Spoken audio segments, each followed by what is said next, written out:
Meu Senhor e meu Deus, creio firmemente que estás aqui, que me vês, que me ouves. Adoro-te com profunda reverência. Peço-te perdão dos meus pecados e graça para fazer com fruto este tempo de oração. Minha Mãe Imaculada, São José, meu Pai e Senhor, São Lucas, anjo da minha guarda, intercedei por mim. Celebramos hoje a festa do evangelista São Lucas, homem que não foi um dos 12 apóstolos escolhidos pelo Senhor, mas sem dúvida foi alguém que teve uma grande intimidade com Jesus. Contigo, Jesus, com quem agora queremos falar e escutar nestes 10 minutos, também gostaríamos de ter a mesma intimidade, a mesma amizade à qual chegou São Lucas. Muitos dizem que São Lucas chegou a conhecer Jesus e, aliás, teria sido, segundo alguns, um daqueles 72 discípulos que a dada altura Jesus enviou à sua frente aos lugares onde havia de ir. Seja assim ou não, o que sabemos é que Lucas acompanhou São Paulo nas suas viagens apostólicas e, junto do apóstolo, foi conhecendo cada vez melhor a vida de Jesus. E Deus quis servir-se dele para nos dar a conhecer a vida do Senhor. Lucas é o autor de um dos Evangelhos e também do livro dos Atos dos Apóstolos, também chamado de Evangelho do Espírito Santo. E esses livros que escreveu, inspirado pelo Espírito Santo, são um tesouro que nós temos à nossa disposição e que muitas vezes não usamos como deveríamos usar. Há pessoas que às vezes parece que andam por aí à caça de tesouros, à busca de milagres, esperando que Deus se revele de formas extraordinárias. Ficam muito emocionadas e até exaltadas quando lhes parece que descobrem o rosto de Jesus numa sombra de uma parede de uma igreja, ou quando abrem um livro de leitura espiritual numa página e encontram uma frase que tem mesmo que ver com aquilo que elas precisavam de ouvir. E dizem, desta vez Deus atendeu-me, Deus ouviu-me, quer-me dizer alguma coisa. Isto é um sinal de Deus. Pois bem, não sei se será sinal ou não, pode ser que às vezes Deus se sirva dessas coisas, mas o que sim tenho a certeza é que Deus se serve dos Evangelhos. São a sua palavra que nos pode iluminar, que nos pode dar vida, dar força para o nosso dia. Esse é o grande tesouro que temos de descobrir e que tantas vezes está escondido.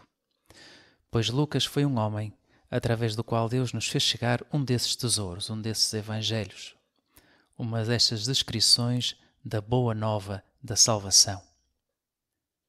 Graças a esses livros, nós podemos te conhecer a ti, Jesus.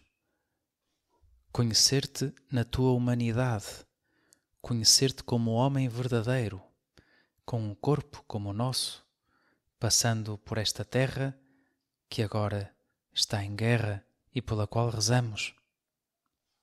Lendo estes livros, nós temos a certeza de que tu foste um de nós. Tiveste um corpo verdadeiro como o nosso, cansavas-te, também comias e rias-te e choravas. E ao olhar para os Evangelhos, vemos que, sem dúvida nenhuma, tu também és Deus. És o Filho de Deus, aquele que tem poder de fazer milagres. Lucas descreve-nos bastantes desses milagres. E não apenas milagres, mas também palavras que só podem vir de Deus. Um Deus que quer saber de nós, um Deus que quer saber daqueles que mais precisam, e por isso o Evangelho de Lucas é chamado por alguns o Evangelho dos pobres. Um Deus que é misericordioso. De facto, é neste Evangelho que nós encontramos aquelas 3 parábolas da misericórdia. A parábola da ovelha perdida, a parábola da moeda que é perdida por uma mulher e que depois volta a encontrá-la, e aquela belíssima parábola que todos sabemos quase de memória do filho pródigo. Tudo isto nos permite fazer um retrato de Jesus, conhecê-lo verdadeiramente. Senão, também não teria grande sentido aquilo que estamos aqui a fazer. Quando paramos para rezar, como estamos a fazer agora, e de nos dirigirmos ao Senhor, é porque sabemos que Ele neste momento está vivo, que nos vê e que nos ouve, que ressuscitou, algo que Lucas, naturalmente, também nos descreveu. E se nós nos demos ao trabalho, passa a expressão, de começar a fazer um bocadinho de oração, foi porque nos sentimos atraídos por Jesus. Por Ti, Senhor, por esse Jesus que nós vemos nos Evangelhos, a Ti que Te podemos conhecer. Quantas vezes teremos feito essa experiência? E aqui, quando ouvimos os 10 minutos, muitas vezes isso pode ter acontecido, de ler uma passagem do Evangelho, de ouvir umas palavras de Jesus e aplicar aquilo à nossa própria vida.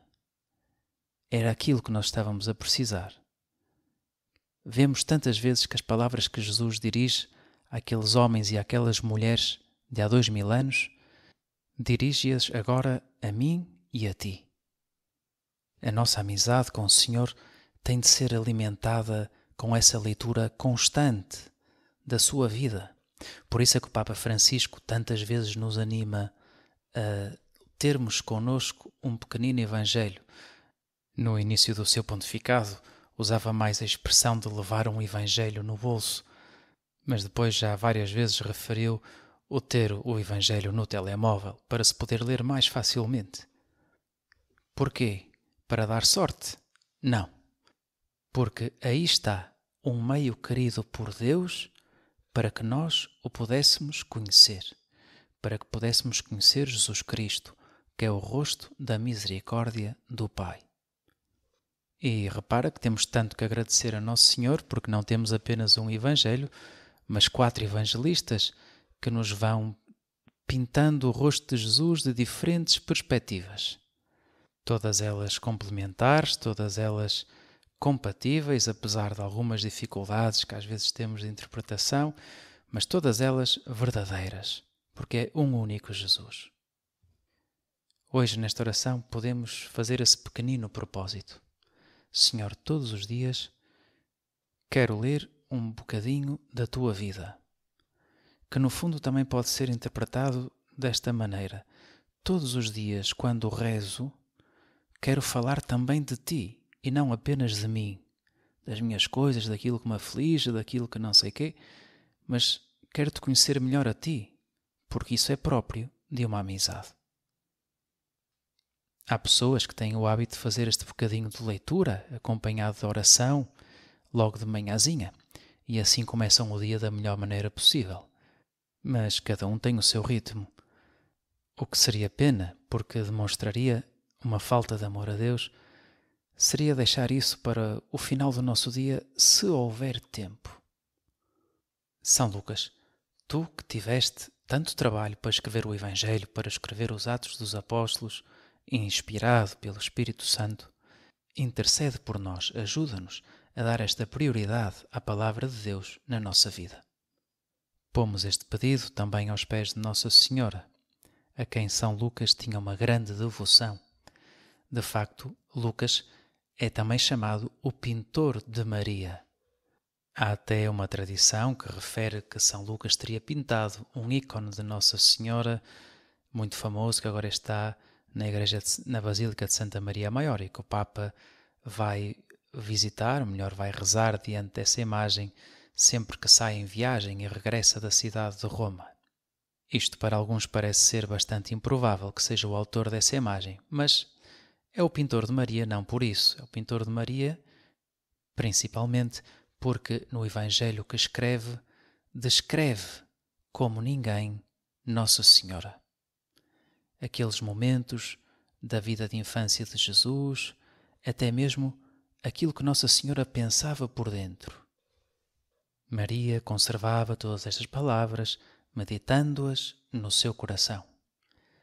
Que ela nos ajude a nós a conservar e a meditar no nosso coração as palavras do Evangelho, que são palavra de Deus. Dou-te graças, meu Deus, pelos bons propósitos, afetos e inspirações que me comunicaste nesta meditação.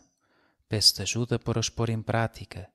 Minha Mãe Imaculada, São José, meu Pai e Senhor, anjo da minha guarda, intercedei por mim.